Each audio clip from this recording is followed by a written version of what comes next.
قرآن وہ واحد کتاب ہے جس ٹائٹل پہ رائٹر کا نام بولو نہیں ہے، اس لیے کہ اس کا رائٹر کون ہے، اور رائٹر بھی نہیں ہے اللہ متکلم ہے، اللہ نے یہ لکھی نہیں ہے، اللہ نے کلام کیا، یہ اور عزت دے دی اللہ نے، اس کو کلام کیا،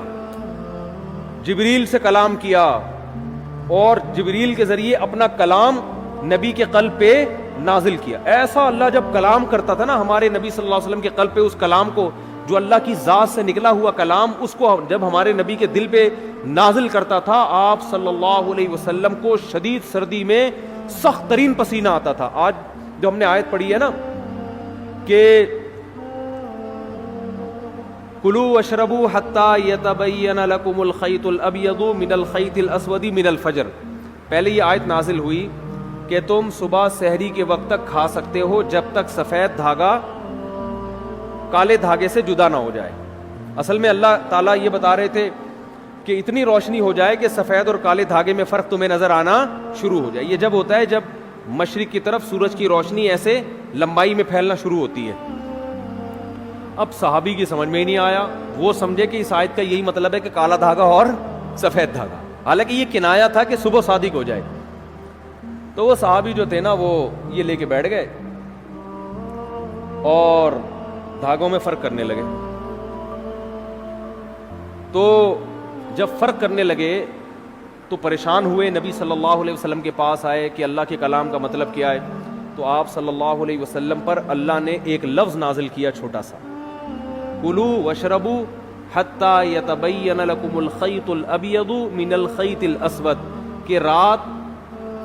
یعنی کالا دھاگا سفید دھاگے سے جدا ہو جائے، یعنی فجر کا وقت ہو جائے۔ تو یعنی فجر، اتنا لفظ نازل کیا اللہ نے، من الفجری کا لفظ۔ اور امی عائشہ فرماتی ہیں کہ اتنا سا لفظ جب نبی پہ نازل ہوا تو شدید سردی میں آپ صلی اللہ علیہ وسلم کے پسینہ ٹپکنا شروع، ایسے نچڑنا شروع۔ ہم سمجھ گئے کہ آپ پر کیا نازل ہو رہی ہے، وہی۔ جب آپ صلی اللہ علیہ وسلم نارمل حالت میں آئے تو آپ نے کیا لفظ پڑھا، من الفجر، بس اتنا سا لفظ۔ تو یہ اللہ کا کلام تھا۔ ایک اور دلچسپ واقعہ ہمیں ملتا ہے احادیث میں، قرآن مجید کی آیتیں نازل ہوئیں، لا یستوی القاعدون من المؤمنین، جو مومنین میں پیچھے بیٹھنے والے لوگ ہیں وہ ان کے برابر نہیں ہو رہے جو میدان جہاد میں بولو لڑتے ہیں۔ پیچھے بیٹھنے والے آگے میدان جہاد میں لڑنے والوں کے برابر، بولتے کیوں نہیں یار، کیا ہو گیا، نہیں ہے۔ وہ لڑ رہے ہیں میدان میں، قربانیاں دے رہے ہیں، تم یہاں پیچھے بیٹھے ہوئے ہو۔ ٹھیک ہے تم نماز پڑھ رہے ہو، زکوٰۃ دے رہے ہو، عبادت کر رہے ہو، لیکن ان سے ایسا تھوڑی ہوا تو ہاتھ ضائع ہونے کا خطرہ، آنکھیں ضائع ہونے کا خطرہ، شہادت کا خطرہ، گرفتاری کا خطرہ، وہ 10 خطرے مول رہے ہیں، تو تم کیسے سمجھتے ہو کہ تم ان کے برابر ہو سکتے ہو؟ اب بعض صحابہ معذور تھے، ان کا جذبہ تھا میدان جہاد میں لڑنے کا، لیکن معذوری کی وجہ سے ان کو نبی جانے کی پرمیشن نہیں دیتے۔ وہ اتنے غمزدہ ہوتے کہ روتے تھے کہ کاش اللہ ہمیں صحت دیتا، ہم بھی جا کے لڑتے۔ اب جب یہ آیتیں نازل ہوئیں تو ان کا دل تو اور بیٹھ گیا کہ بھئی ہمارا تو بالکل انہی کی طرح لڑنے کا جذبہ ہے، ہمارے بازو میں طاقت نہیں، ہمارے کسی کوئی نابینا تھے، کوئی بیچارے معذور تھے پاؤں سے، کوئی اپاہج تھے، تو ہمیں تو نبی روکتے ہیں، ورنہ ہمارا تو جذبہ ہے، اور اللہ نے کہا کہ تم ان کے برابر نہیں ہو سکتے، جبکہ ہم تو روتے ہیں یہاں بیٹھ کے کاش ہمیں بھی وہاں جانے کا موقع ملتا۔ تو جب یہ نبی صلی اللہ علیہ وسلم کے سامنے صحابہ نے اشکال کیا نا،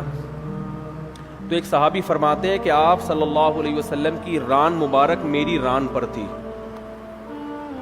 ران مبارک میری ران پر تھی۔ کہتے ہیں کہ میں نے دیکھا نبی پر وحی کے آثار ظاہر ہونا شروع۔ صحابہ گئے نبی کی خدمت میں، یا رسول اللہ ہم تو معذور ہیں، اور اللہ کہہ رہے لا یستوی القاعدون من المؤمنین والمجاہدون فی سبیل اللہ، پیچھے بیٹھنے والے اللہ کی راہ میں جہاد کرنے والوں کے برابر نہیں ہیں، تو ہم تو شوق سے تھوڑی پیچھے بیٹھے ہیں۔ تو صحابی کہتے ہیں کہ نبی صلی اللہ علیہ وسلم کی ران مبارک کو میں نے دیکھا، اتنی وزنی ہو گئی کہ مجھے لگا کہ میری ٹانگ چٹخ کے پچک جائے گی، ہڈی ٹوٹ جائے گی اس کی، اتنی بھاری ران ہو گئی آپ صلی اللہ علیہ وسلم کی، اور آپ پر ایسے کپکپی کے آثار، تھوڑی دیر میں آپ صلی اللہ علیہ وسلم کا جسم ہلکا ہو گیا، اور آپ نے ایک لفظ کی تلاوت کی، غیر اولی الضرر، بشرطے کہ ان کو کوئی مجبوری، بولو نا یار، یہ اردو میں تو بڑا لمبا لفظ ہو گیا، بشرطے کہ ان کو کوئی مجبوری نہ ہو۔ آواز نہیں آ رہی مجھے، کون سا جا رہی ہے میری آواز؟ میرا بھی کھوپڑی خراب ہو رہی ہے، آواز نہیں آ رہی ان کو، تصویر پہ گزارا کریں۔ تو غیر اولی الضرر، بشرطے کہ ان کو ضرر نہ ہو۔ اردو میں تو یہ لفظ بہت لمبا ہے، عربی میں غیر اولی الضرر، بس اتنا سا لفظ نازل ہوا ہے اللہ کی طرف سے، اور صحابی کہتے ہیں اتنا جسم بوجھل ہو گیا کہ میری ٹانگ مجھے قریب تھا کہ ٹوٹ کے چٹک کے پچک جائے گی وہ، اور ایسے آپ صلی اللہ علیہ وسلم کے پسینہ نچڑنے لگا جہاں پہ۔ میں یہ سوچتا تھا کہ جب اللہ نے یہ نازل کرنا ہی تھا ہے بھائی، کہ جو پیچھے بیٹھنے والے لوگ ہیں وہ آگے جانے والوں کے برابر نہیں ہے، بشرطے کہ ان کو کوئی معذوری نہ ہو، تو پہلے ہی نازل کر دیتا۔ کیا ہو گیا بھائی، کیا ہو گیا یار، تاکہ صحابہ کو اشکال ہی نہ ہوتا۔ صحابی نے آ کے اشکال کیا کہ ہم تو عذر سے بیٹھے ہوئے ہیں، تو ہم بھی ان کے برابر نہیں ہیں جو آگے لڑ رہے ہیں۔ پھر اشکال کیا، پھر اللہ نے کیا دیا؟ جواب دیا۔ تو اس کی ضرورت کیا تھی؟ اللہ کو تو پتا تھا کہ ان کے دل میں اشکال پیدا ہوگا، تو اللہ اشکال کرنے سے پہلے ہی پوری آیت نازل کر دیتے نا، پہلے آدھی نازل کی، پھر اس میں ایک جوڑ دیا، ایک اس میں جو ہے نا گویا کہ ایک پیوند لگایا گیا ہے۔ تو اصل میں یہ حکمت تھی قرآن کی حقانیت، قرآن کی حقانیت، کہ نبی اپنی طرف سے ایک لفظ کا بھی اس میں اضافہ نہیں کر سکتے، ورنہ نبی اس کی تشریح کر دیتے نا کہ بھائی تم جو میرے پاس آئے ہو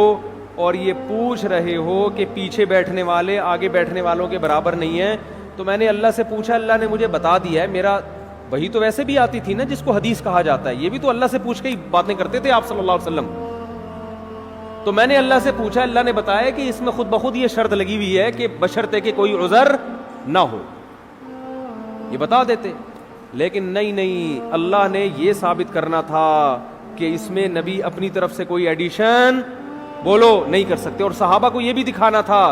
کہ یہ نبی کے اپنے الفاظ نہیں ہیں، یہ آسمان سے نازل ہوئے ہیں، اپنے الفاظ میں انسان کی یہ کیفیت نہیں ہوتی، یہ واقعی من جانب اللہ الفاظ نازل ہو رہے ہیں کہ ایک لفظ نے اتنا بوجھل بنا دیا کہ آج تم نے اپنی آنکھوں سے دیکھ لیا کہ تمہاری ٹانگ ٹوٹ کے ہلاک ہونے والی تھی۔ اس کا مطلب یہ ایک لفظ کا بوجھ ہے جو اللہ کی ذات سے نکلا اور پیغمبر کے قلب پہ